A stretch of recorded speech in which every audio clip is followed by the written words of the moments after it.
Donc c'est ça, Bogdana Lupa-Collinet. Donc nous, le grand thème, c'était la question du financement.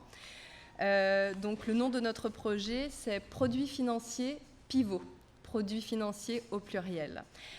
Donc notre idée, c'est de créer des organismes territoriaux, des organismes communautaires territoriaux, par exemple régional, mais ça pourrait être une autre échelle, qui permettent de capter et d'activer le potentiel des actifs financiers en immobilier en offrant des produits et des services financiers à chaque étape de développement d'un projet. Concrètement, quelles pourraient être ces solutions d'investissement ? Ces solutions d'investissement seraient clairement protéiformes et auraient pour approche commune d'avoir un retour sur investissement.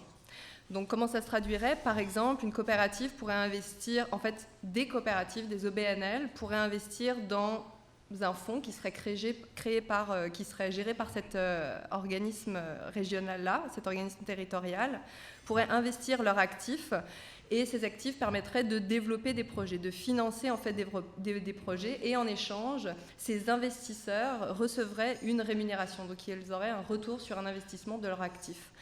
Deuxième exemple, ça pourrait être des individus qui pourraient être des investisseurs, ça pourrait se traduire par des obligations communautaires. Donc je suis propriétaire, moi, privé, je participe au marché spéculatif, mais j'ai l'habitation abordable, non spéculatif, à cœur. Je pourrais investir des obligations communautaires avec, pareil, un retour sur investissement.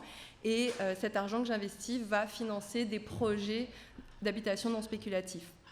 Autre exemple, une coopérative pourrait, une coopérative ou une OBNL, bref, ces investisseurs pourraient se porter garant en échange d'une rémunération. Donc, c'est-à-dire la garantie, c'est l'actif qu'elles mettent en garantie sans forcément qu'elles mettent nécessairement l'argent de leur actif comme investissement.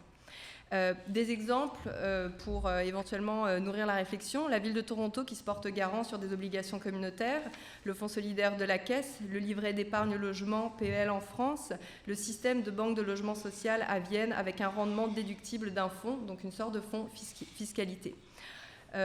En quoi est-ce que nous pensons que notre projet est innovant ?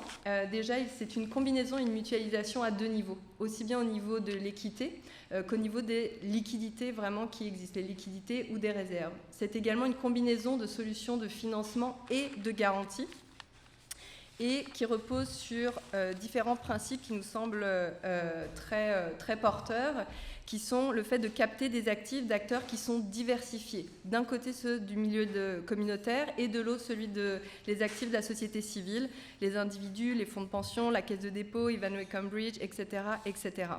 Et les principes qui pourraient guider ce fonds-là géré par ces organismes territoriaux seraient le partage de risques.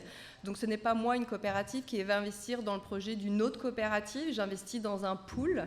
Donc dans ce pool-là, il peut y avoir des projets qui marchent plus ou moins bien, avec plus ou moins d'imprévus. Dans tous les cas, je participe à faire en sorte que ces projets naissent.